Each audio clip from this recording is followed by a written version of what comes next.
మరి రావణాసుడు రాక్షసుడు అవుతే రాక్షసుడు అనేవాళ్ళు అప్పుడు ఉన్నారు కదా, మరి ఇప్పుడు కూడా ఉండాలి కదా రాక్షసుడు. 10 తలలు ఉన్నవాడు ఇప్పుడు కూడా పుట్టాలి కదా తల్లికి. ఏ తల్లికైనా ఎక్కడైనా ప్రపంచంలో 10 తలలు ఉన్నటువంటి వాళ్ళు పుట్టారా? ఇప్పటి వరకు పుట్టలే. కానీ వాళ్ళు ఏం చేశారు? 10 తలలు పెట్టి రాక్షసుడిని ముద్ర వేశారు. శివి చక్రవర్తి, బలి చక్రవర్తి, నరకాసురుడు, బకాసురుడు, ఈ పేర్లన్నీ పెట్టి వీళ్ళందరూ రాక్షసులు చేసేసారు. అసలు వీళ్ళందరూ ఎవరో తెలుసా? ఒకప్పుడు మన కులాల నుంచి ఎదిగినటువంటి రాజులు వీళ్ళు. ఈ రాజులను ఓడించడానికి, క్షత్రియులను రాజులను చేయడానికి, రాజులను ఓడించడానికి వీళ్ళ మీద రాక్షసులను ముద్ర వేశారు. ఈ మాట భారతదేశంలో మొట్టమొదలు చెప్పిన వాడు మహాత్మా జ్యోతిరావు పూలే గులాంగిరి అనే పుస్తకంలో చెప్పాడు. అప్పటి వరకు ఎవరు చెప్పలే. ఇది అసలు చరిత్ర రాసి ఒకప్పుడు మనం ఈ దేశానికి పాలకులమయ్యా అని చెప్పడానికి చెప్పాడు. పాలకులం. ఇప్పుడు వామనుడు వచ్చాడండి. మహావిష్ణువు చిన్న వామనావతారం వేసుకొని వచ్చాడు. చిన్న వామనావతారం వేసుకొని వచ్చి ఆయన మీన తల మీన ఒక కాలు, భూమి మీద ఒక కాలు, అక్కడ ఒక కాలు, ఇక్కడ ఒక కాలు పెట్టి తొక్కేశాడు. అరే వచ్చేవాడు వామనుడు రా, నేను తొక్కేస్తాడంటే వీడేమన్నాడు? వచ్చిన వాడు వామనుడు అయినా సరే ఆ పైవాడైన మహావిష్ణువే వస్తున్నాడు నీ దగ్గరికి అడుగుతాడు. మహావిష్ణువు అడిగినప్పుడు నీవు మాట ఇయ్యకు, చెప్పకు అన్నాడు. అంటే మహావిష్ణువు అంతటి వాడు నా దగ్గరికి వచ్చి అతను కింద చెయ్యి పెట్టి నన్ను అడుక్కుంటే నా చెయ్యి పైన ఉంటే అంతకన్నా నాకేం కావాలి అని అన్నాడు ఆ మహానుభావుడు.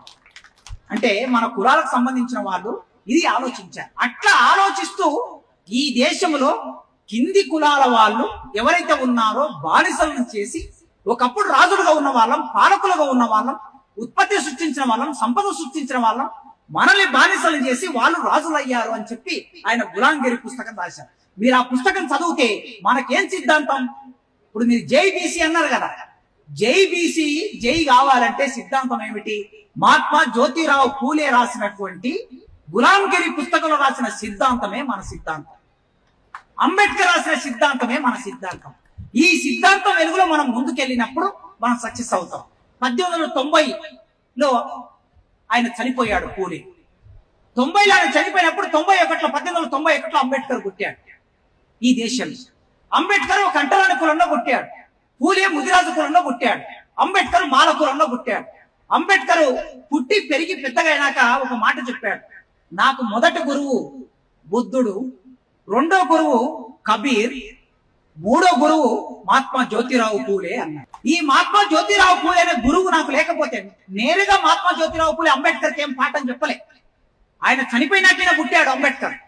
అయినా గురువుగా ఎందుకు స్వీకరించాడంటే భారతదేశంలో కులం గురించి మొట్టమొదలు ఆలోచించిన వాడు మహాత్మా జ్యోతిరావు పూలే. భారతదేశంలో వర్ణ వ్యవస్థ గురించి ఆలోచించిన వాడు పూలే. భారతదేశంలో బ్రాహ్మణిజానికి వ్యతిరేకంగా పుస్తకాలు రాసిన వాడు పూలే. ఆ వెలుగులో, ఆ జాడలో అంబేద్కర్ ఏం చేశాడు? తర్వాత తన పోరాటాన్ని ముందుకు తీసుకెళ్లాడు. ఆ పోరాటాన్ని ముందుకు తీసుకెళ్లే క్రమంలో భారతదేశానికి రాజ్యాంగం రాసే క్రమంలో చాలా పోరాటం జరిగింది. ఆ పోరాటంలో అంబేద్కర్ ఒక మాట అన్నాడు. ఈ దేశంలో ఉన్న బీసీలందరూ నా వెంట వస్తే ఈ దేశ ముఖ చిత్రాన్ని మార్చేస్తాను అన్నాడు అంబేద్కర్. కానీ ఆ రోజు తెలుసు వీళ్ళకి, ఎవరికి? నెహ్రూకు తెలుసు, గాంధీకి తెలుసు, సర్దార్ పటేల్కి తెలుసు, బాబు రాజేంద్ర ప్రసాద్ వీళ్ళందరూ తెలుసు. బీసీలు భారతదేశంలో ఎక్కువ జనాభా ఉంది. ఈ ఎక్కువ జనాభా ఉన్న వాళ్ళు ఒకవేళ అంబేద్కర్ వెంట వెళితే బీసీలు ఎస్సీలు ఒకటైతే ఈ దేశ ముఖ చిత్రం మారిపోతుంది. బీసీలు ఎస్సీలు ఒకటైతే మహమ్మద్ అలీ జిన్నా రెడీగా ఉన్నాడు మహమ్మదీయులకు సపోర్ట్ చేయడానికి, అంబేద్కర్ సపోర్ట్ చేయడానికి. ముస్లింలు రెడీగా ఉన్నారు.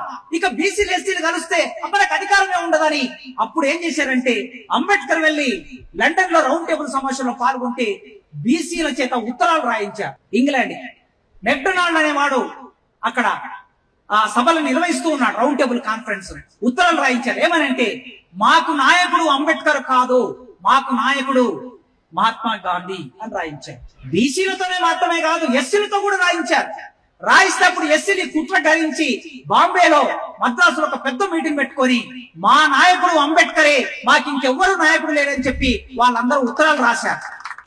ఒకవేళ ఆ రోజు బీసీలు అంబేద్కర్ వెంట ఉండి ఉంటే ఈ దేశం ఇట్లుండేది కాదు. ఇవాళ మనం ఇట్లా మాట్లాడుకునే వాళ్ళం కాదు.